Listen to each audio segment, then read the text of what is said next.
ಹೀಗೆ ರಣದಲ್ಲಿ ಜಯವಾದ ನಂತರ ಅಜಯ ನದಿ ತೀರದಲ್ಲಿ ಸತ್ಯಾನಂದನನ್ನು ಸುತ್ತಿಕೊಂಡು ವಿಜಯಿಗಳಾದ ವೀರರು ನಾನಾ ಉತ್ಸವವನ್ನು ಮಾಡಲು ಪ್ರಾರಂಭಿಸಿದರು.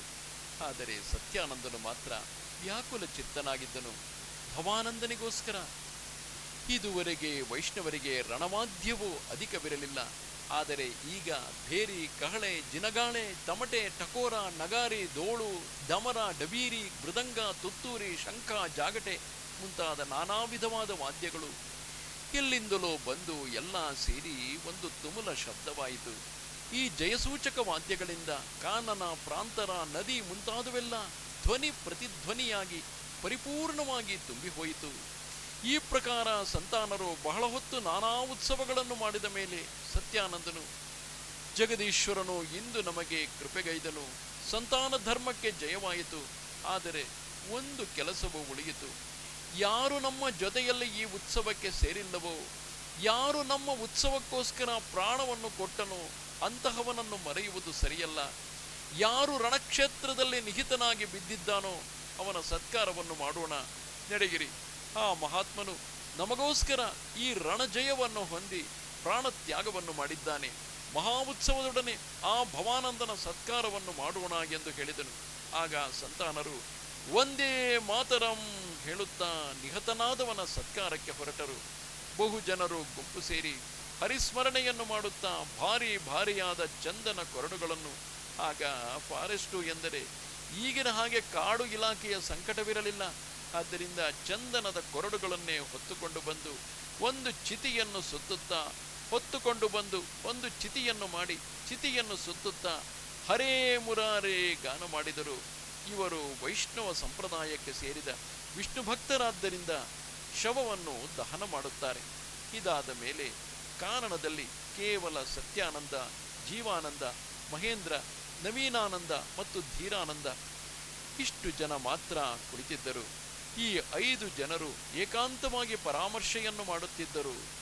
ಸತ್ಯಾನಂದನು ಇಷ್ಟು ದಿನವೂ ನಾವು ಯಾವುದಕ್ಕೋಸ್ಕರ ಧರ್ಮವನ್ನು, ಸರ್ವ ಸುಖವನ್ನು ತ್ಯಾಗ ಮಾಡಿದ್ದೆವೋ ಆ ವ್ರತವು ಈ ಹೊತ್ತು ಸಫಲವಾಯಿತು. ಈ ಪ್ರದೇಶದಲ್ಲಿ ಯವನರ ಸೇನೆಯು ಇನ್ನಿಲ್ಲ. ಅವಶಿಷ್ಟವಾಗಿರುವುದು ನಮ್ಮ ಎದುರಿಗೆ ಒಂದು ನಿಮಿಷವೂ ನಿಲ್ಲಲಾರದು. ಈಗ ನೀವು ಏನು ಪರಾಮರ್ಶೆಯನ್ನು ಹೇಳುವಿರಿ ಎಂದನು. ಆಗ ಜೀವಾನಂದನು, ದಯಮಾಡಿಸೋಣವಾಗಲಿ, ಈ ಸಮಯದಲ್ಲಿ ಹೋಗಿ ನಗರಾಧಿಕಾರವನ್ನು ಮಾಡೋಣ ಎಂದನು. ಸತ್ಯಾನಂದನು, ನನ್ನದು ಅದೇ ಮತ.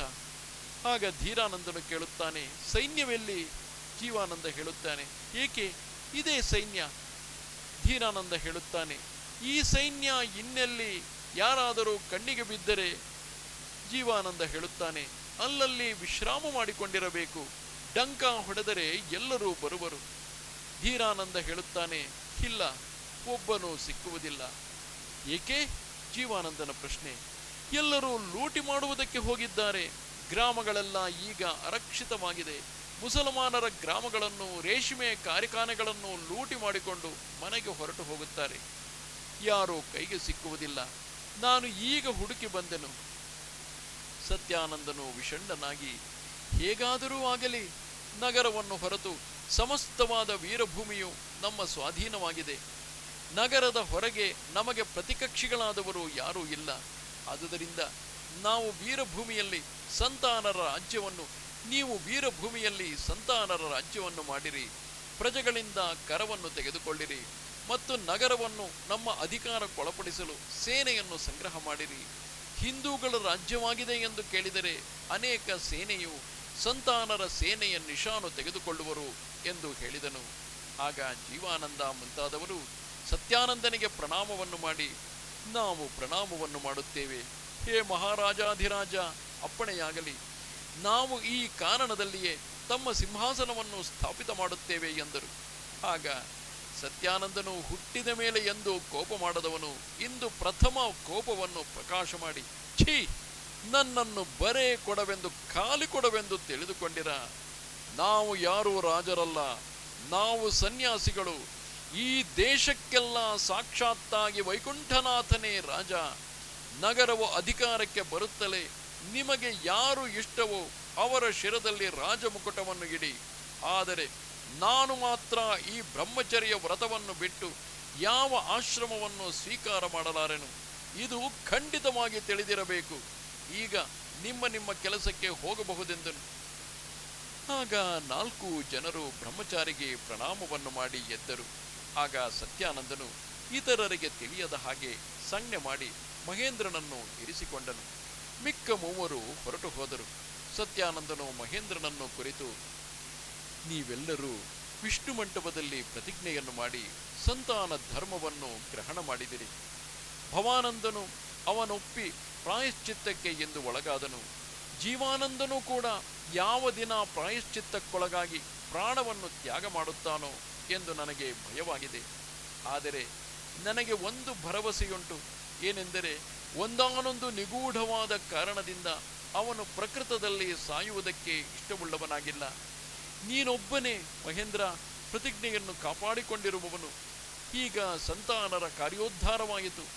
ಪ್ರತಿಜ್ಞೆಯು ಏನೆಂದರೆ ಸಂತಾನರ ಕಾರ್ಯ ಉದ್ಧಾರವಾಗುವವರೆಗೂ ನೀನು ನಿನ್ನ ಹೆಂಡತಿ ಮಕ್ಕಳ ಮುಖವನ್ನು ನೋಡಕೂಡದೆಂದು ಪ್ರತಿಜ್ಞೆಯಾಗೆದ್ದಿತು.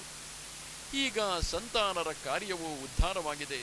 ಪುನಃ ಇನ್ನು ಸಂಸಾರಿಯಾಗಬಹುದು ಎಂದನು. ಮಹೇಂದ್ರನ ಕಣ್ಣುಗಳಿಂದ ದರವಿದರಿತವಾಗಿ ಧಾರೆಯು ಸುರಿಯಿತು. ಆಗ ಮಹೇಂದ್ರನು, ಸ್ವಾಮಿ, ಯಾರನ್ನು ಪಡೆದು ಸಂಸಾರಿಯಾಗಲಿ? ಹೆಂಡತಿಯೇನೋ ಆತ್ಮಘಾತಿನಿಯಾಗಿ ಹೋದಳು. ಇನ್ನು ಆ ಮಗಳು ಎಲ್ಲಿದ್ದಾಳೋ ಅದನ್ನು ನಾನರಿಯನು. ಎಲ್ಲಿ ಸಿಕ್ಕುವಳು? ಬದುಕಿದ್ದಾಳೆಂದು ಅಪ್ಪಣೆ ಕೊಡಿಸೋಣವಾಯಿತು. ಇಷ್ಟು ಹೊರತು ಮತ್ತೇನು ಅರಿಯನು ಎಂದನು. ತಲೆಯ ಮೇಲೆ ಮರದ ಕೊಂಬೆಯ ಮೇಲೆ ಯಾರೋ ಕುಳಿತಿದ್ದವರು, ಮಗಳಿರುವ ಸ್ಥಳವನ್ನು ನಾನು ಬಲ್ಲೆ ಎಂದು ಹೇಳಿದರು. ಮಹೇಂದ್ರನು ತಲೆಯನ್ನೆತ್ತಿ ನೋಡಿ, ಯಾರು ನೀನು ಎಂದನು. ಸತ್ಯಾನಂದನು ಸ್ವಲ್ಪ ರುಷ್ಟ ಭಾವವನ್ನು ತಾಳಿ ಮುಖವನ್ನು ಮೇಲಕ್ಕೆ ಮಾಡಿಕೊಂಡು ನೋಡಿ, ನವೀನಾನಂದ, ನಿನಗೆ ಹೊರಟು ಹೋಗುವುದಕ್ಕೆ ಮೊದಲೇ ಅಪ್ಪಣೆಯನ್ನು ಕೊಟ್ಟಿದ್ದೆನು. ಇನ್ನೂ ಇಲ್ಲಿಯೇ ಏಕೆ ನಿಂತೆ ಎಂದನು. ಶಾಂತಿಯು ಕೊಂಬೆಯ ಮೇಲಿನಿಂದಲೇ, ಪ್ರಭುವೇ, ಸ್ವರ್ಗಲೋಕದಲ್ಲಿಯೂ ಮರ್ತ್ಯಲೋಕದಲ್ಲಿಯೂ ತಮ್ಮ ಅಧಿಕಾರವುಂಟು, ಅದು ಮರದ ಕೊಂಬೆಯ ಮೇಲೂ ಉಂಟೆ ಎಂದಳು. ಹೀಗೆ ಹೇಳಿ ಶಾಂತಿಯು ಧಡ್ಡೆಂದು ಕೊಂಬೆಯಿಂದ ನೆಲಕ್ಕೆ ಧುಮುಕಿದಳು. ಸತ್ಯಾನಂದನು ಮಹೇಂದ್ರನನ್ನು ಕುರಿತು, ಇವನು ನವೀನಾನಂದ ಗೋಸ್ವಾಮಿ, ಅತ್ಯಂತ ಪವಿತ್ರಾತ್ಮನು, ನನ್ನ ಪ್ರಿಯ ಶಿಷ್ಯನೂ ಹೌದು. ಇವನು ನಿನ್ನ ಮಗಳನ್ನು ಹುಡುಕಿ ಕರೆತರುವನು ಎಂದು ಹೇಳಿ ಸತ್ಯಾನಂದನು ಶಾಂತಿಗೆ ಸ್ವಲ್ಪ ಏನೋ ಸಂಜ್ಞೆಯನ್ನು ಮಾಡಿದನು. ಶಾಂತಿಯು ಪ್ರಣಾಮವನ್ನು ಮಾಡಿ ಅಪ್ಪಣೆಯನ್ನು ತೆಗೆದುಕೊಂಡಳು. ಆಗ ಮಹೇಂದ್ರನು, ನಿನ್ನನ್ನು ಪುನಃ ಎಲ್ಲಿ ನೋಡುವೆನು ಎಂದನು.